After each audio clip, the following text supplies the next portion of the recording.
नमस्कार, मैं veteran Praveen, border से लेकर पत्रकारिता तक न डरूंगा न झुकूंगा। मैं बोलूंगा देश के लिए, अपनों के लिए।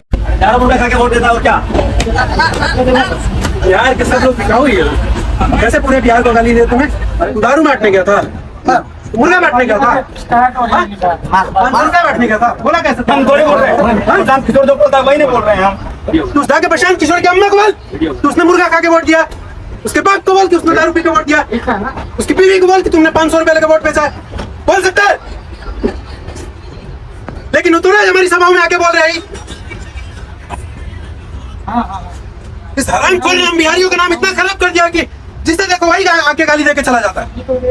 पहले बिहारी मतलब ईमानदार होता था, लेकिन अब बिहारी मतलब बिकाऊ बना दिया इसने।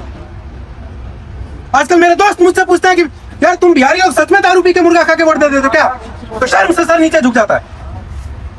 ये बात पूरे बिहार को शर्म से डुबा देने के लिए काफी है कि एक व्यक्ति जिसे बहुत पढ़ा लिखा कहते हैं, बहुत बड़ा रणनीतिकार कहते हैं, हार्वर्ड में लेक्चर देने वाले कहते हैं, वो एजुकेटेड इडियट बिहार में आके महात्मा गांधी और बाबा साहब अम्बेडकर की फोटो लगाकर मंच पे खड़े होकर सलाम हमारी माँ बहन बेटियों को गाली दे रहा है। और हम जैसे मूर्ख लोग खड़े होकर ताली बजा रहे हैं। क्यों बजा रहे हैं मालूम नहीं, इस गाली क्यों सुन रहे हैं मालूम नहीं, हमारी गलती क्या है मालूम नहीं। यानी कि पूरा का पूरा बिहार में भेड़ चाल चल रहा है। और उसकी बेशर्मी देखिए, इसी को जन स्वराज कहता है। जन स्वराज यानी कि जनता का सुंदर राज। आपको भी चाहिए ऐसा जनता का सुंदर राज जहाँ एक पढ़ा लिखा जाहिल भरी सभा में खड़ा होकर पूरे बिहार को गाली देता हो? नहीं भैया, बिहार की दुर्दशा देख के मुझे तो ऐसा लगता है कि हम बिहारियों का आत्मसम्मान ही मर चुका है। अगर आप बिहारी हैं और आपका आत्मसम्मान जिंदा है तो उसे जगाइए और इस पढ़े लिखे जाहिल को चूता मार के भगाइए, वरना आपके बच्चे भी आपका सम्मान नहीं करेंगे। क्योंकि जिन बच्चों के सामने आप भरी सभा में गाली सुनकर घर चले आते हैं वो ये बात मान चुके हैं कि आप बिकाऊ हैं। प्रशांत किशोर तो अपनी सभाओं में महिलाओं का सम्मान करता है ना। ऐसे सम्मान करते हैं उनका बिकाऊ बोल के। एक तरफ इस देश में हम जहाँ यत्र नारी स्तु पूजन्ते रमन्ते तत्र देवता की बात करते हैं, वही एक डेली बिहार की करोड़ों महिलाओं को गाली दे रहा। आखिर ये कौन सी विचारधारा है गांधी और अम्बेडकर की जिससे वो आगे बढ़ा रहा है? और इतनी गाली फजीयत देने के बाद हमें सिखा के क्या जा रहा है? यही कि दूसरे पार्टी के नेता अगर 2000 रुपया दे तो रख लेना, लेकिन वोट अपने बच्चों के लिए देना। मतलब समझ में आ रहा है आपको बिटवीन द लाइंस क्या कह रहे हो? ये क्या कह रहा है? यही कि 2000 रुपया इसलिए रख लेना ताकि अगर चुनाव हार जाए तो अगली बार आके आपको गाली दे सके कि तुम तो बिकाऊ हो, तुम्हारी कोई औकात नहीं है, तुमने 2000 रुपया लेकर वोट बेच दिया। और वोट अपने बच्चों के लिए देना मतलब इनडायरेक्टली मुझे देना। मुझे क्यों देना? क्योंकि हमें लगता है कि प्रशांत किशोर बिहार में फैक्ट्री लगवाएगा, रोजगार लगवाएगा। लेकिन प्रशांत किशोर की इसके पीछे लूट समझ में नहीं आ रही। हमें बिहार में फैक्ट्री समझ में आ रहा है, रोजगार समझ में आ रहा है, लेकिन इसके पीछे प्रशांत किशोर की लूट समझ में नहीं आ रहा है। आपको मालूम है प्रशांत किशोर पूरे बिहार को लूटने का प्लान बनाकर बैठा है। डिसेंट्रलाइज क्राउड फंडिंग के माध्यम से हजारों करोड़ लूटने का प्लान बनाकर बैठा है। और आप जैसे भोले वाले मजदूर लोग उसे फैक्ट्री के नाम पे, बिहार में रोजगार के नाम पे 100, 200, 500, 1000 उसके खाते में डालेंगे। क्यों डालेंगे? क्योंकि आपको लगता है कि प्रशांत किशोर बिहार में फैक्ट्री लगवाएगा। भैया कुछ नहीं लगवाएगा। बिहार में उसकी सरकार बने या ना बने, बिहार में फैक्ट्री लगे या ना लगे, बिहार में पलायन रुके या ना रुके, आपको रोजगार मिले या ना मिले, लेकिन वो बिहार से हजारों करोड़ रुपया लूट कर ले जाएगा, ये पक्का है। कुछ नहीं देगा, बिहार को लूटने आ लुटेरा है वो। आपको मालूम है अभी उसकी महीने की कमाई 40 लाख रुपया है। आप जो 10-10 रुपया देकर उसके पार्टी की सदस्यता लेते हो ना, तो कुल मिला के महीने का 40 लाख होता है। ये बात उसने खुद बताई है। अभी बताइए बिहार किसको बननी चाहिए? सरकार जिसको देना बनाना बनाओ, लेकिन ऐसे ऐसे लूटखोर नेताओं से बचाओ अपने आप। लेकिन किसको बनना चाहिए? लेकिन सवाल देख रहा है, देश भी देख रहा है। बात आपकी सही है, लेकिन लूट का आरोप तो दूसरे नेताओं पर भी है ना। लूट ये खुद रहा है, लेकिन लूट का आरोप दूसरे नेताओं पे लगा रहा है। अगर ये लूट नहीं लूट रहा होता तो पहले बोलना चाहिए ना। आपको मालूम है 2018 से 2020 तक सरकार में था, तो जब सरकार में था तब क्यों नहीं बोला कि दूसरे नेता लूट रहे?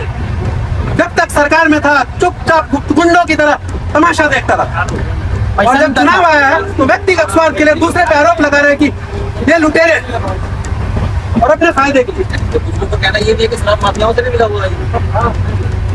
ये शराब माफियाओं से मिला ही होगा। मुझे तो कई बार ऐसा लगता है कि ये शराब माफियाओं का एजेंट है, जो शराब कंपनियों से हजारों करोड़ की फंडिंग लेकर बिहार में शराब चालू करने के लिए एड़ी चोटी का जोर लगा रहा है। आपको मालूम है, अगर बिहार में शराब चालू हो गया तो सबसे ज्यादा अपराध होगा, फिर से अपराध बढ़ जाएगा, और इसकी कीमत उन सारी महिलाओं को चुकानी पड़ेगी, उन निर्दोष महिलाओं को जिन्होंने नीतीश जी को वोट देकर बिहार में शराबबंदी करवाई, जो पीड़ित थी, प्रताड़ित थी। लालू प्रसाद यादव और इनके संबंध की बात नहीं करते। देखो, पहले लालू जी को चोर कह रहा है, अब कह रहा है लालू जी को चोर। जब चोर नहीं थे 2015 में, जब सरकार बनवाई इसने, जब चोर थे तो लालू जी की सरकार क्यों बनवाई? भाई था लालू जी का चोर, जब चोर है तो उनकी मदद क्यों किया? चोर की मदद कौन करता है भाई? चोर तो चोर चोर हौसेला भाई, तो जो खुद चोर है वो बिहार का विकास करेगा? कभी नहीं। आप बताइए कि प्रशांत किशोर ईमानदार नहीं है, आपके कहने का मतलब ये है?